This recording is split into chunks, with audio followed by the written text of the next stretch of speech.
تعالوا النهاردة نتكلم على موضوع مختلف، موضوع في الديجيتال ماركتينج. نتكلم فيه بريفلي باختصار عشان فيه تفاصيل كتيرة شوية او انواع كتيرة. ده في مجال الديجيتال ماركتينج في حاجة اسمها اللاندنج بيج. يعني ايه لاندنج بيج؟ صفحة الهبوط، الصفحة اللي هيهبط عليها الشخص. هنعرف يعني ايه بالظبط وايه الفرق ما بينها وما بين الويب بيج. طيب اللاندنج بيج دي created specifically for marketing or advertising campaign، يعني صفحة تم إنشائها مخصوص من أجل حملة تسويقية أو إعلانية. دي أول حاجة. عارفين كده في حاجة اسمها high traffic websites، المواقع اللي ليها فيسترز أو ليها زوار كتير.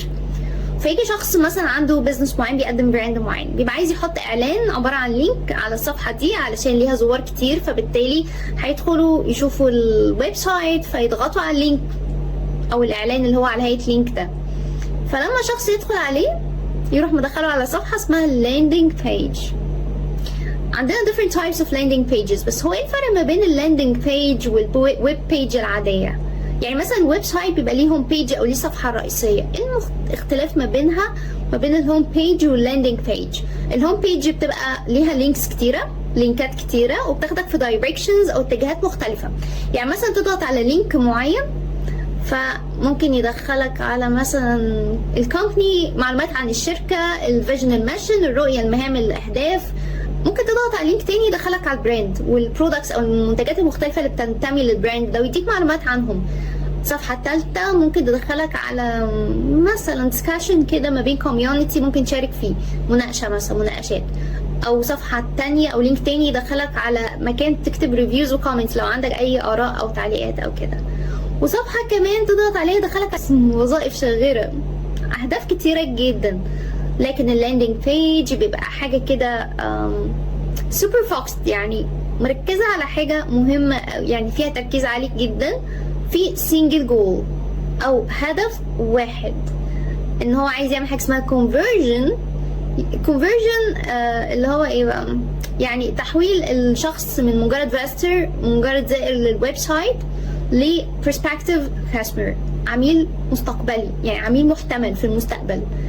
او real customer انه بدأ يعمل عملية purchase، يعني make a purchase، انه يبتدي يشتري فبقى عميل حقيقي. فهو عايز يعمل conversion، بيحصل awareness الاول، ادراك للبراند، وبعد كده يبقى considered، يعني يبقى في عملية consideration، شخص بدأ يحطه في الاعتبار، يأخذ في الاعتبار as one of options، وبعد كده اذا بدأ يشتري فعليا فهو بقى عميل للشركة. فهم بيحاولوا يعني يزودوا conversion rate من خلال اللاندنج pages دي، يعني يزودوا عدد الناس اللي بيتحولوا من مجرد فيسترز ل كاستمرز او عملاء او نيو ليدز، يعني عملاء جدد. ده كده باختصار. ماشي. فهو بيركز على انه يخليك تعمل ريجستريشن، تسجيل، انك كمان purchase، ان انت تعمل عملية الشراء، make a purchase، تشتري يعني، او انك تبقى very close للpurchasing decision، قرار الشراء. تعالوا بقى نشوف ال different types of them، عشان احنا عندنا انواع كتيرة قوي منهم. حاول نعدي عليهم بسرعة كده عشان هما كتير قوي، ان شاء الله افتكرهم كلهم يعني على قد ما اقدر. طيب عشان هما كتير قوي فاتمنى مفيش حاجة تسقط من الذاكرة. خليكم بقى معايا في الفيديوهات الجاية.